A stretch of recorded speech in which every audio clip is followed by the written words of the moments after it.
I say that every time I see something built, it's a miracle. It's really a miracle when you think about everything that has happened, sometimes decades on the making. I went out of school, got into these projects, and I'm like, what's going on? I mean, everything should be so much more advanced here than what I was used to back home. And it turns out that it wasn't, right? Like management-wise, all the communication is largely being done by phone, emails, paper reports, spreadsheets that at the end of the day are kind of useless to really, move information at the speed at which it's needed. That day-to-day communication, that transfer of information that happens on a daily basis, that's so important for coordination. That's where we're still lagging. BINNI is a construction technology company focused on helping contractors plan, track, and report specific processes within construction. It's hard to sell to construction, right? When it comes to new technologies, it's because of these decentralization that we have in construction, even at company level. The focus of all our products are the guys at the front line, not just because they're the ones who need to see it, but also because they're the ones who collect information and who are checking that information is correct. Hey everyone, you're listening to the Vast Track podcast, where we dive into the minds of builders, founders, and innovators reshaping the future of construction. I'm your host, Billy Basuni, and today I'm joined by Alejandro Gómez Rivera, co-founder and CEO of BINNI. BINNI is a lean but powerful software company that is modernizing field operations for construction. And Alejandro, with a background in civil engineering and a career that spans dam, bridge, and tunnel mega projects, Alejandro is now turning his attention to digitizing one of the most analog workflows on the job site. Alejandro, great to have you here. How's everything going? Hey, Billy, thank you very much for the invite. It's great to be here. Absolutely excited to have this conversation with you. So tell us a little bit more about your background. I know you are from Honduras and came to the US, but walk us through your journey and how you came about starting BINNI. I did. My background is in civil engineering. I was living in Costa Rica at the time, so I started college and did college in Costa Rica. Then spent several years working in Honduras in construction management. So my entire career, professional career, has been related to general contractors. Large, heavy civil projects, especially in Central America, and now here in the U.S. After several years of working in construction management, I ended up in Pittsburgh studying. They called it advanced infrastructure systems. Pretty much data analytics, BIM, sensors, everything. All these emerging technologies applied into the infrastructure and the construction management world. After that, I moved to DC to work as a tunnel engineer. So on a tunnel boring machine project in DC, digging a huge hole under the nation's capital. After that, after that project finished, I decided to jump out. I met my co-founder in that project. After coming from Honduras, working in construction management there, spending some time in these amazing schools here in the US, watching robots and all kinds of crazy stuff going on, and then going back on the street in construction management in the US. I went out of school, got into these projects, and I'm like, what's going on? I mean, it's everything should be so much more advanced here than what I was used to back home, and it turns out that it wasn't, right? Like management-wise, of course, here in the US. There are larger pieces of equipment, larger kinds of project, but management-wise, how we communicate information and between the teams and all the important things, that all the coordination that's required in construction management was pretty much being done the same way, right? So, there's something that can be done out there, and we spoke a lot with my co-founder that of course there has to be other things to do. There has to be other approaches that one can take, and we decided to attack it, and here we are with BINNI. Awesome. I mean, I think you and anyone else that's in construction can attest to the level of communication and just processes on how, um, lack of a better word, just how slow it can be, right? How it just isn't as streamlined as you think it would be, especially in a country like America, where this is the helm of innovators, and you would expect a lot more. Construction still remains to be an archaic industry, right? And the process is just goes to show that. It's amazing. I mean, my experience was that I got into these, one of the most sophisticated types of construction projects that you can be in, right? Like tunneling. And, all the communication, it's largely being done by phone, emails, paper reports, spreadsheets, and all these kinds of things that at the end of the day are kind of useless to really, move information at the speed at which it's needed, and then use that information to really understand what's the performance of the project, right? And collaborate with the entire team to know really what's going on. And it wasn't only my experience. It turns out that before I even started with BINNI, we interviewed over 150 different people working in different construction projects. And it turns out that it was the same thing all over, right? Of course, there are tools like for scheduling or cost control. There's lots of good things out there. There's great hardware going on. We can lift heavier loads. We can dig bigger tunnels now. It's not that we haven't done great things. Of course, great things happen and are happening in construction, but that day-to-day communication, that transfer of information that happens on a daily basis, that's so important for coordination. That's where we're still lagging, and that's that's the problem that we're betting on that we can solve. So Yeah, yeah. I mean, you might see me like nodding and smiling a lot here because it resonates so much with my experience and how slow the communication is, and just the compilation of all the data and information that needs to make a project work seamlessly. It just, being a project manager myself, right? I totally understand that because I'm gathering a bunch of information from all different, stakeholders or webs, if you will, and I'm trying to consolidate that and then redistribute it to people who need that information. But anyways, totally. great And stuff. and as a project manager, for example, to in line with what you're saying, the other big problem that we have is that it's not just the internal team who needs to provide information, right? It's all the stakeholders. You mentioned the stakeholders. Right, We're talking right. about subcontractors, suppliers, labs, sensors, all kinds of information flowing from different places where it's not until you put everything together that you can really understand what the performance of the job is, right? And so that's a huge coordination challenge, and you know, we can talk about the challenges around that, but that's really the problem that needs to be solved. Yeah, and I mean, kudos to you guys to really, take it upon yourself to tackle that because it's almost like an elephant in the room, but no one's really talking about it. Um, let's dig more into what Beanie does. Can you tell the audience here about exactly what you guys do, what kind of clients you guys serve, what are the use cases for your tools that you guys build? Absolutely, yeah. So, Beanie is a construction technology company.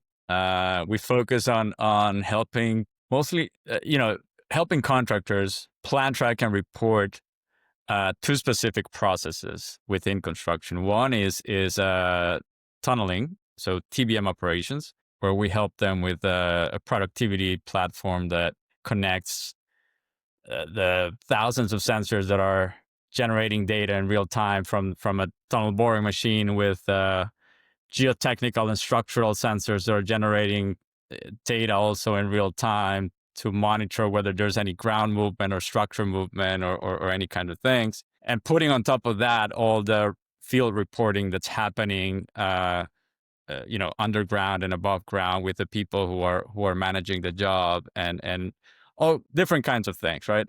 That's one, tunneling. And the other one, which has become more of the focus, is uh, concrete pours, concrete placements, right? I would describe concrete pours as the most basic process in construction. It's the process that consumes the most consumed material in the world, right? Concrete. and it's coordinated by a general contractor that sometimes uses subcontractors and then sometimes uses more than one ready mix supplier. And there comes a independent lab that comes to the field to continue testing that information for 28 days, 56 days. And sometimes you embed sensors and, so all that complexity, what we're doing with concrete is, if you're familiar with CRMs, we're pretty much incorporating the concept of CRMs into concrete pours. So manage the entire pipeline of concrete pours on a job, and for each concrete pour, help collect and aggregate all the information that's related to that. So all the concrete tickets for any given pour, and on top of that, what are the field test results, the quality results, the logistic information that the guys on the field are reporting, and if you embed sensors for mass pours or for predicting strength, we put that on top of all the information, and then we can aggregate all this information and give you a full project snapshot on the performance, all kinds of analytics from pours per month, or how much volume am I consuming for any given ready mix supplier, and what's the performance of that supplier A versus B in terms of rejected loads, and how many of these pours on any given location of my project has been managed by subcontractor A, and the breakdown between subcontractor A and subcontractor B. So those kind of insights happen once you take this approach of really managing and understanding the process of pouring concrete, right? So yeah, that's what we're doing. We've taken this process-centric approach, right? Treating each construction process as an interconnected value chain, providing real-time information, integrated information. Also, I must say this is super important, where we're helping our clients connect in an integrated way, in a seamless way with their ready mix suppliers, right? So the tickets and all the information is coming digitally into the platform, no matter where it's being generated, and it's being normalized as well, so that it can then be used, brought together, and then it can then be used for understanding the project, really, which is it's the main objective of all of these. It's an all-in-one service, if you will, just to make it as seamless as possible. Because it sounds like, I don't know the concrete world too much, but it sounds like there's a lot of hands in the bucket and hands in the bowl. Like there's a lot of players, and it sounds like there's a lot of coordination. I mean, almost with any field in construction, right? You have the supplier, you have the builder, the GC, the subcontractor who actually, and then you got the field guys and who does the daily reports, et cetera, et cetera.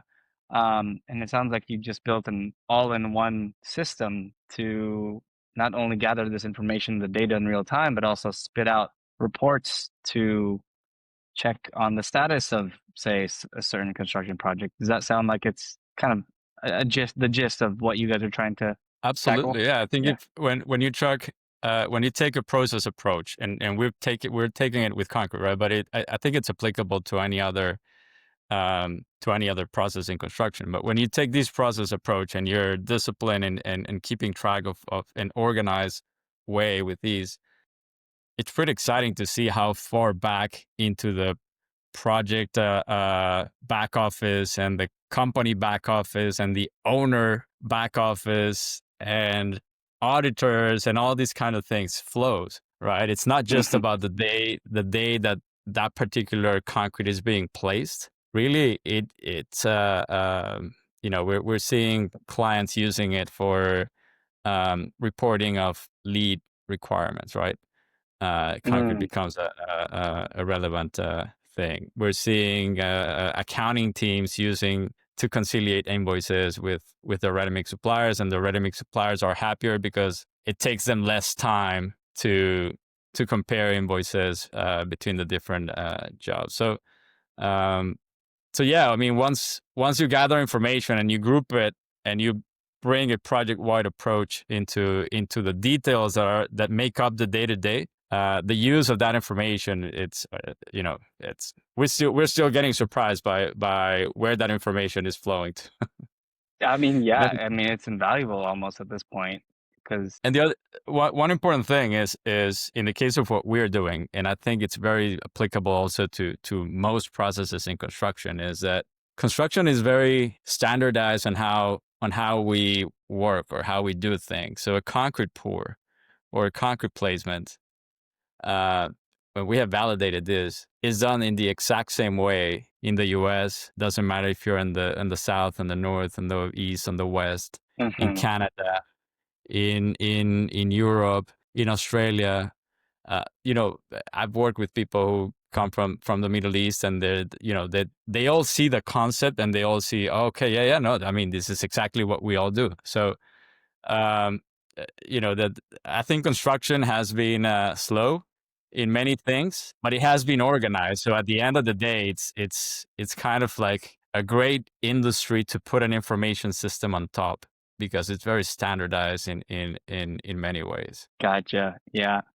Amazing. I mean, amazing stuff. It sounds like it's like I mentioned earlier, just an invaluable um, service that you provide to. Now, do you guys serve general contractors or owners, or who's your typical client? So the most often the client is the general contractor. Um, Generally, they are the ones responsible, and they are the ones overseeing either self-performing work, and then all the subcontractors that they bring into a job. Each of them might have, pours and or place concrete for any reason, but the overall responsible for the job is the general contractor, and so they are the ones who have been bringing BINNI into their job sites. But we also are working now and with owners. So we have projects in which it's actually the owner um, buying BINNI to use it on projects, and even we just started seeing BINNI being specified in new RFPs because owners are have experienced the benefits of knowing what happened with their and seeing also in real time. Like general contractors are enabling the owner representatives on site to see in real time all the information that's generated around these process, and that makes them very happy too. So both general contractors a lot more often, but we're starting to see the owners either subscribing themselves for the platform and asking the contractor to use it, but more important, specifying the use of BINNI, or conceptualizing the use of a tool like BINNI, and adding it into RFP documents, which is a great step. Yeah. So did that happen naturally? Where because I can imagine, right? If a general contractor were to hire Beanie for your services, and eventually to make sure that they look like they're competent, a competent builder, they probably want to share the report that Beanie's been able to spit out to the owners, right? To say, hey, look, this is part of the new technology that we implemented into this your project. Here's the report for it. And then by that time, if owners see it and they see the value in it, they're like, oh, this is something I would want on all my projects. And then maybe word of mouth. Is that how it kind of happened? Yep, The natural that's progression of exactly it? how. Yeah, that's exactly how it happened. We started with BINNI and something new, right? So we needed to convince ongoing projects or projects in the very early stages to adopt it. So these had to be done through the contractors. But we spent a lot of time working, interviewing the owners of these projects as well on, okay, all this information that the contractor is reporting to you right now in spreadsheets or PDF documents, where does it end, right? And how can we help you get that information through the data that now the contractor is collecting and it's giving you access? How can we help that information flow into the rest of your KPIs or your reports, right? So it doesn't stop, and hopefully it continues throughout the life cycle of the project, right? Yeah. I mean, it sounds like you guys are on track. I mean, it also sounds like because the product that you guys produce is so good, it kind of sells itself. Um, and Well, yes and no. Yeah. We face uh, I think the same problem that every time I speak to a construction tech startup, uh, you know, founder or employee, we all talk about the same things, right? Like it's hard to sell to construction, right? Mm, When it comes to new technologies, it's because of these decentralization that we have in construction, uh, even at company level, right? Like, the purchasing decision is with the project, but then the project has no idea how to buy software, right? right. And we in construction management, we know that we need to buy materials, that we need to hire the people, that we need to bring the equipment. But if we put us outside of that, uh, we have to spend time analyzing. And one important thing that to understand in construction management is, you get these construction management teams, you bring them into a job that's you just want to bid and it's starting, and you have a set amount of time and a budget that you need to bring. So you need to run, right? You come into these projects to run, not to sit Yeah. and over analyze things. So these all these things makes change difficult, right? In projects, but once teams experience it once, they're just bringing us to the next job and to the next job and to the next job, and then Mhm. that's the experience that we've had. But it's taken it's taken time and it's taking a lot of pain. I'm sure. I mean, with every business, right? But you guys have been going on since was it 2019 now? So it's been what, 6 years? 2020, yeah, 2020? 2020. Yeah. And then there's the other thing, right? We talked about the value chain approach, like all different parties exchanging information into for one process. And it's okay. The industry, the value chain wasn't ready to integrate, right? Mm, And now we're seeing projects. We have projects now that are fully integrated. So the ready-mix suppliers are sending all their supply tickets and information automatically. And then on top of that, the labs are sending their lab test results, which are now visualized in analytics uh, platforms, as opposed to just having to roll on PDF by PDF. So right. it's exciting to see things happening, but it's still we still lack standard data and communication protocols and things like that, right? So that's a huge barrier for entrepreneurs. I mean, I feel like you guys are creating that standard. It sounds like. Sounds We like you we could. are. I mean, in a way, what we are is that translation layer, right? Yeah. But if you ask me, do you want to be that translation layer? I would tell you, well, I would prefer that the standard existed Right. and that we could move faster because we don't have to ask. At the end, we can build an integration, for example, with a ready-mix supplier in a day, Hmm. but it takes us 2 months of meeting after meeting after meeting for them to open up the documentation on an API, right? Yeah. Which is a protocol used to exchange information from computer to computer, right? Um, so if we don't have to spend that much time gaining trust, and then there's a transparent way and a standardized way of exchanging information, us and any other startup who has a good idea can now deploy it virally, right? So scale in a much more efficient way. Mm.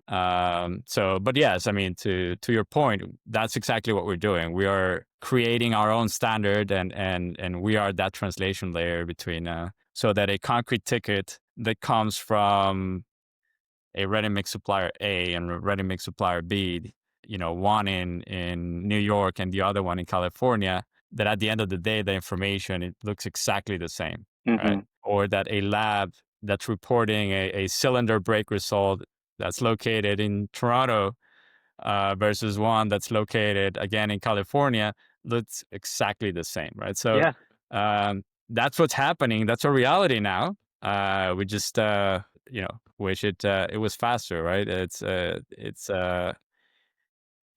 value chain effort, right? So But I want to elaborate on that a little bit more. Value chain what did you call it? Effort. Just a value chain effort for Effort. someone who doesn't quite completely understand what that is. Can you maybe help Well, define taking the other taking one for again me? the example of concrete, right? When when we're talking about concrete, we're talking about these ready mix trucks that you see on the street, right?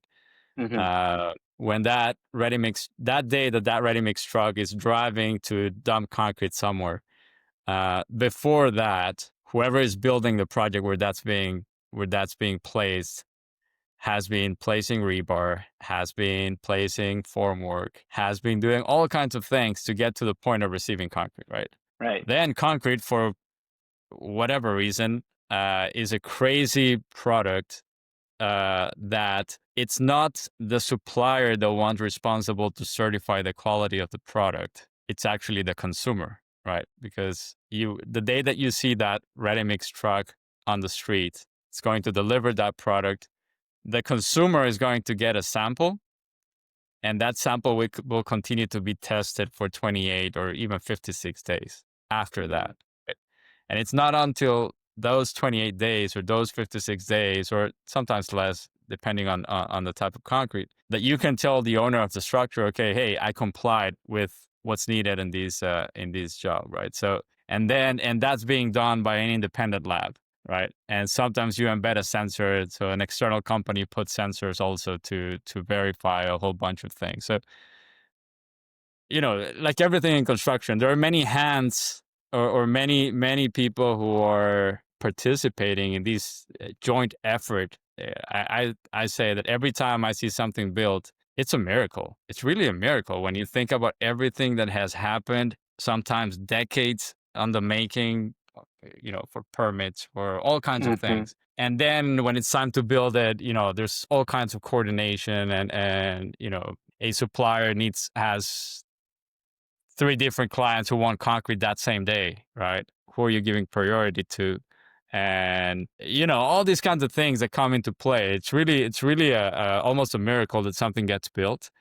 But it's a coordination game, and if we can improve that coordination, I think we're going to be contributing a lot to productivity, which is the Economist got this article related to construction management. I think it was last week, where it says that construction productivity has gone from bad to worse, right?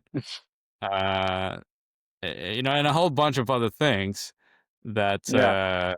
that are discussed in that article. That some true, some I don't fully agree with, Yeah. but there's a lot of work that can be done, and a lot of benefits that can be brought into the field.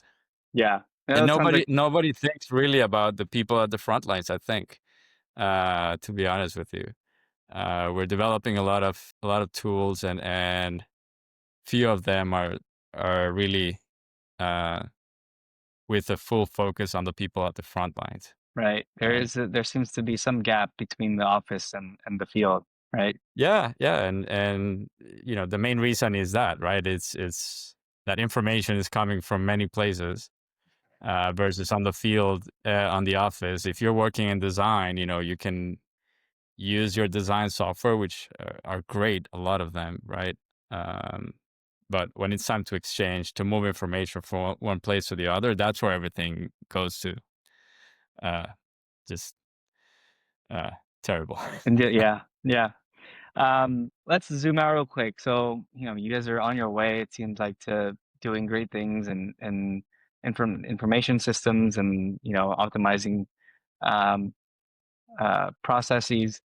What what's next for Beanie? I mean, are you guys going to continue to try and like just master what you guys have already created, or how do you see yourself evolving and growing the business? Yeah, I think um, we're starting to feel a lot more of these pull into these value chain approach. A lot more people or a lot more companies in the value chain are starting to get digital ready to be part of these integrated, seamless exchange of information. And we want to go deep into that, into really managing and controlling that these particular process, right? Again, like I said, this is so important that it's the most consumed material on the planet, right? And we have to do something about that. There's a lot of issues regarding cost issues, environmental issues, and productivity that's associated to this particular element that we really really wanna have a lot of focus on that. That said, um, our clients have guided us and told us, okay, but these same approach really can be adapted into many other processes.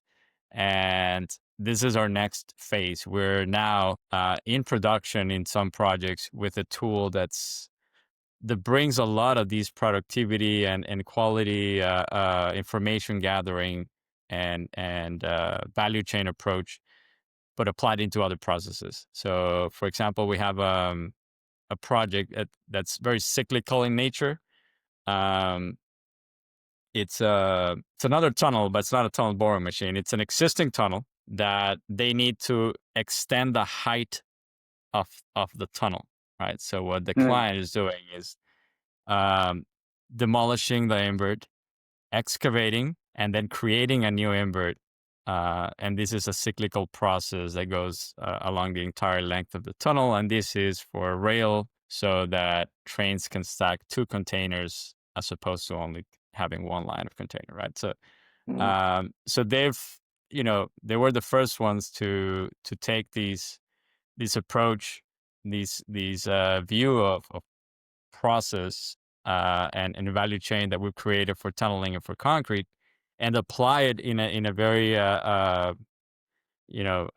dynamic way that applies to uh, kind of any other tool. So we're developing and we're releasing a new product called ForgeLink, and ForgeLink brings these concepts into any kind of information or any or I wouldn't say, maybe not any, but it's something that's very cyclical in nature that you want to track productivity, track usage of materials or equipment or teams, staff, and really have a better understanding once you bring everything together into an analytics. You create these data pipeline and then provide a full analytics into the performance of the teams. So that's right. that's our next step. We're very excited about that, and it's coming out now in production for more projects. We started with one,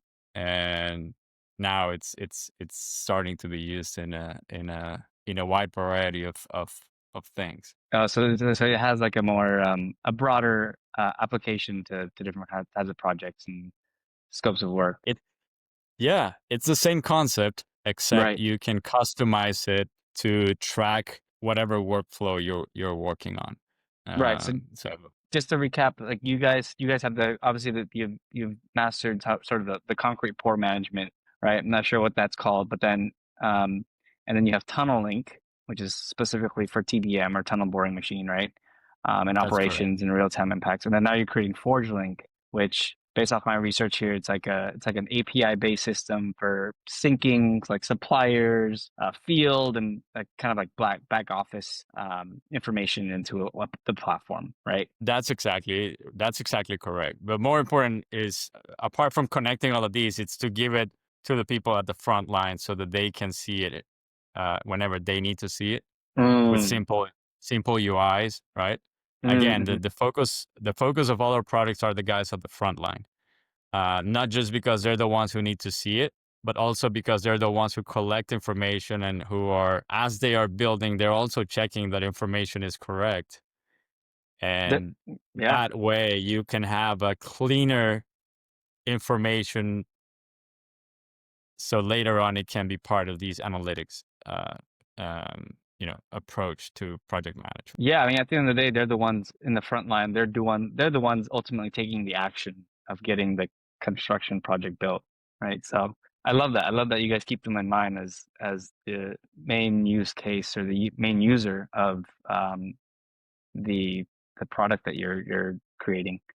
Um, Yeah, and they're the ones making the decisions on how things are getting built, and that impacts in productivity, right? So right. to the point of on the types processes that we're doing with Forgelink, for example, it's so they have a cycle with task A, B, and C, and they're doing it in sequence: task A, B, C, cycle one.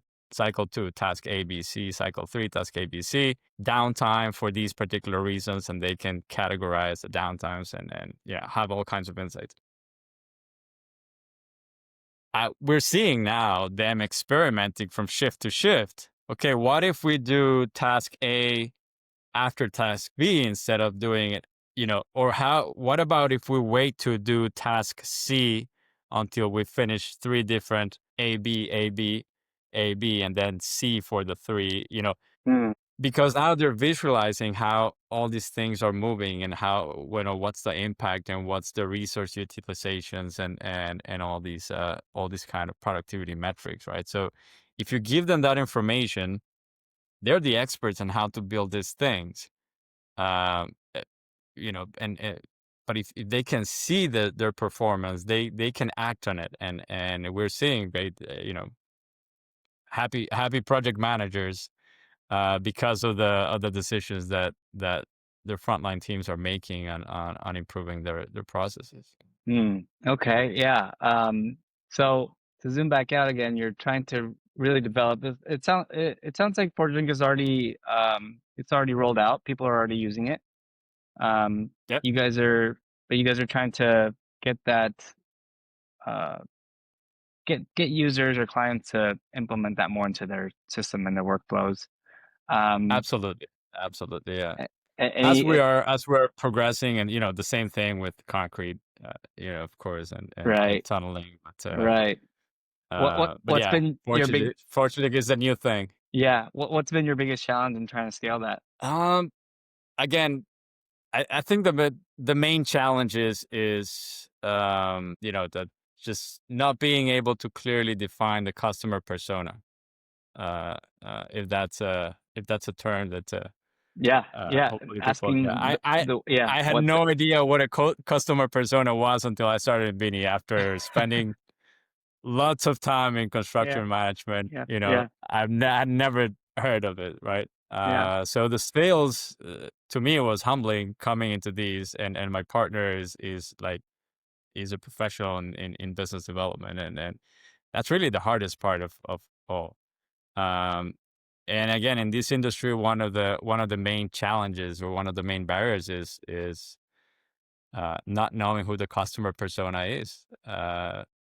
It's hard to get to a new project or to a new company, and then the company tells you that they want the project to make the decision, and the project, well, we need to consult to the head office, and in the meantime, project time is running, and everyone's moving their parts, organizing, and by the time that someone says, "Okay, hey, this makes sense," then all the others are saying, "Oh my god, but we should have started earlier. Now we have everything set up. It doesn't matter if it's like we can see now, but and then budget and all this kind of thing." So Yeah. um, I think that the customer persona has been the main limiting factor on scalability.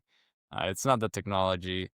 On the technology side, like I said before, it's the lack of data standards and the lack of communication protocols. I think that would be huge if the leaders of the construction world come together and decide, okay, we're gonna create these things.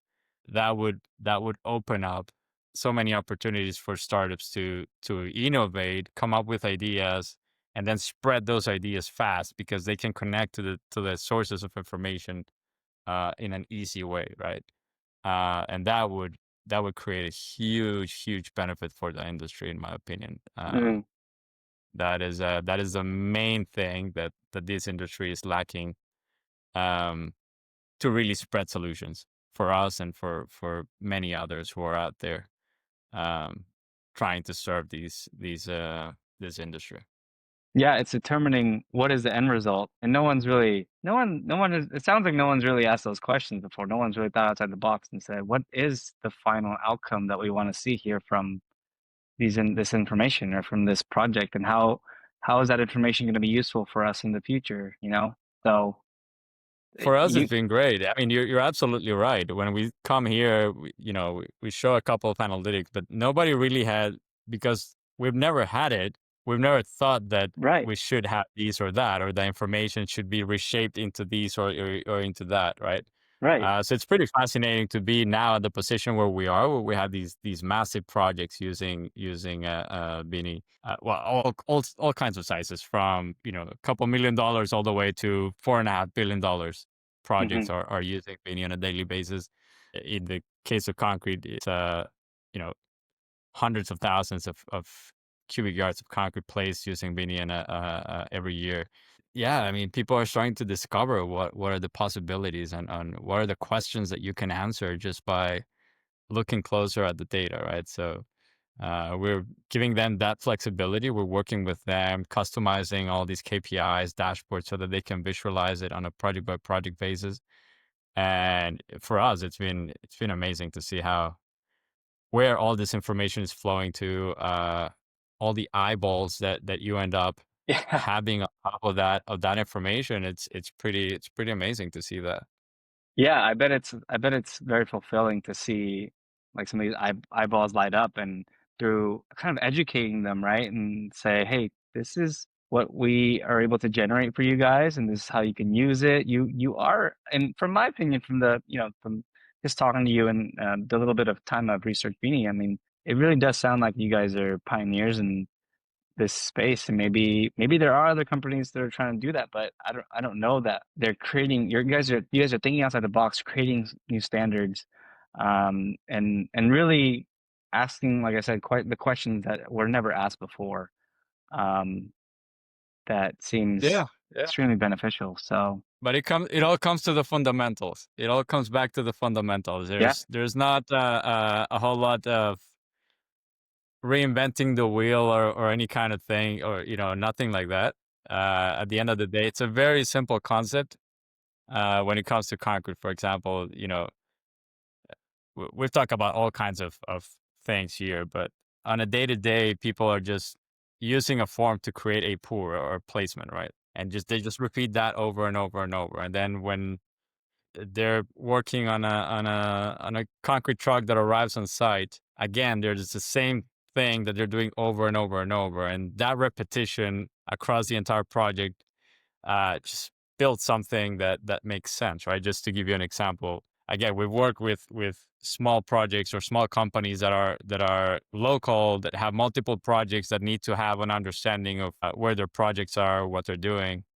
But also, we have projects that multi-billion-dollar projects with uh, 250 users and seven ready mix suppliers, labs, managing nearly 500 pours every month, and thousands of cubic yards of concrete that are managed by like 25 different subcontractors, and in addition to the self-performing contractor, right?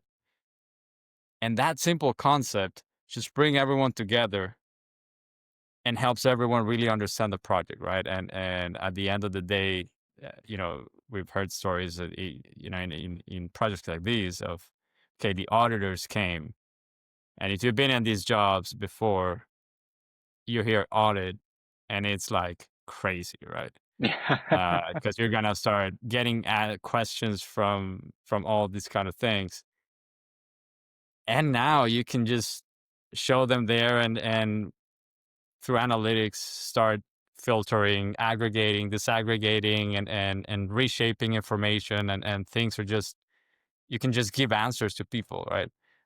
In seconds, as opposed to having to go back to PDFs, trying to find, reconvene. It's pretty exciting how simple concepts, thinking of what fundamentally happens on the field, um, and just putting something that's easy for the guys out on the front, can change how you can have an understanding of your project. Incredible, incredible. I love it. I love that you're solving a problem that it's so clear, yet the solution sounds so simple. Obviously um, how you've created Beanie, and I'm sure the workflow and the systems behind it are not so simple. But the end product is really to solve a simple problem. Um, so It it seems, yes. It seems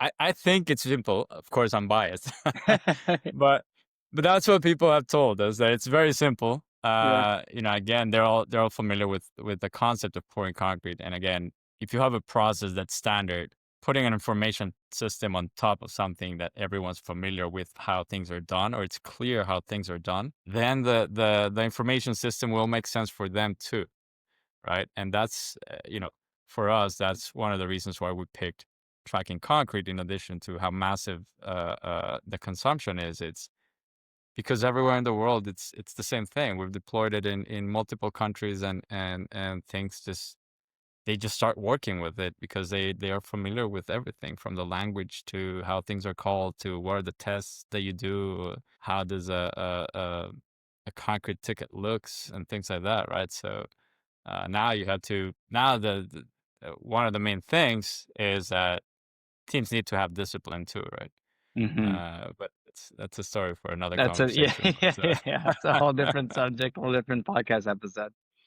so Um, well, hey Alejandro, this has been amazing. Such a fascinating conversation. Unfortunately, we're out of time, but I've really admired the engineering mind that you brought into Beanie and the different perspectives of keeping the people in the front line as the top of mind and the main users. You've really brought such a critical but often overlooked part of the industry to the main objective of Beanie, it sounds like. So if someone wanted to connect with you and learn more about Beanie, what's the best way for them to reach out to you? yeah, you can check out our website, Binni BINNI.co, or shoot me an email, agomez@binni.co. And yeah, I would be happy to meet you if you have any needs that we can you can help you with. Awesome. And I'll make sure I'll link those in the description below. Um, just one last question before I let you go. Beanie, yeah, you guys are based in DC, but do you guys serve the international community as well outside the States? Yeah, yeah, we are working in and we have worked in Canada and in Europe a little bit. So yeah, we can deploy pretty much Yeah, anywhere. great. Just want to make sure the audience knows that. Great. Well, thanks again, Alejandro. And we'll look forward to seeing how Beanie evolves and hope to speak to you soon. Thank you very much for inviting me. Yes, thank you.